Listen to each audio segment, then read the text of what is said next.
शिखंडी को लोग महाभारत के सोचते थे कि अरे ये तो नपुंसक है, ये क्या, इसने, ये अर्जुन से इसका क्या संबंध है।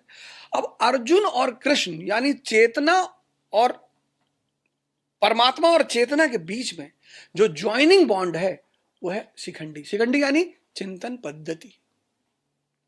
ये बात यथार्थ गीता में लिखी हुई है। अब जो ध्यान करेगा वो द्रौपदी बन जाएगा। समर्पण ध्यान मतलब आप समर्पण कर रहे हैं, वो द्रौपदी हो जाएगा। और द्रौपदी के 5 पति होंगे। पहला पति धर्म होगा, आपको कानून मानना पड़ेगा, धर्म यानी युधिष्ठिर। दूसरा पति अर्जुन यानी अनुराग। तीसरा पति भीम यानी भाव, बिना भाव के आप कैसे जुड़ सकते हैं। पांचवा पति नकुल यानी नियम।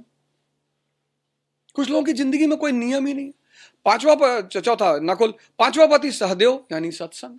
अब आप करते हैं ध्यान और रात में बैठते हैं बियर बार में, तो आप ध्यानी कभी नहीं हो पाएंगे। तो हर ध्यानी स्त्री बन जाता है, समर्पण कर देता है, और हर ध्यानी के 5 पति। अगर वो 5 नहीं रहेंगे तो वो शुद्ध ध्यानी कभी नहीं बन पाएगा। अब इतना बड़ा सिद्धांत, यथार्थ गीता अध्यात्म की वैज्ञानिक किताब है।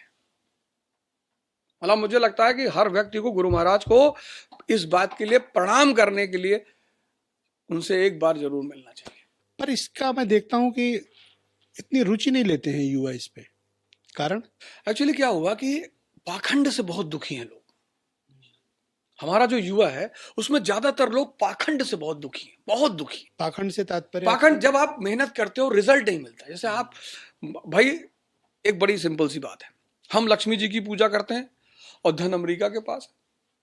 अब जब ये बात कोई मंच से खड़ा होकर कहता है तो जो युवा सुनता कहता है यार बात तो सही कह रहा है ये, कि हमारे रिश्तेदार सांसद हैं और हम भिखमंगे हैं। भाई आपको प्रदेश के मुख्यमंत्री कहता है कि अरे ब्रजेश जी हमारे भाई, तो आप कुछ ही कर ही नहीं पा रहे, तो किस बात के भाई। तो युवा जोड़ता है कि हाँ यार, सरस्वती की पूजा हम करते हैं और सारा नोबेल प्राइज यहूदी ले जाता है। बस यहीं पर वो जब जोड़ नहीं पाता तो खिन्न होता है। जबकि उसको ये सोचना चाहिए कि लक्ष्मी जो है वो माया का प्रतीक है, मेटरलिज्म का। और जो व्यक्ति भगवान विष्णु के समान होगा उतनी मानसिक और शारीरिक शक्ति डेवलप कर लेगा। समुद्र मंथन हो रहा है और लक्ष्मी जी बाहर आई और देवताओं में और राक्षसों में युद्ध हो गया कि हम इनसे शादी करें। उन्होंने कहा बैठो तुम लोग, अब मैं डिसाइड करूं, मैं माला डालूंगी। बैठ गए लोग लाइन में। देखा उन्होंने सागर में एक आदमी लेटा हो, तो उन्होंने पूछा इन लोगों से कि वो कौन है। बोले विष्णु जी है। बोले उनको पता है मैं निकली हूं बाहर। बोले हाँ पता है। तो बोले उनको मुझसे शादी नहीं करना। बोले नहीं करना है। वो जाकर माला उन्होंने उसको पहना दी। कितना बड़ा संदेश है ये।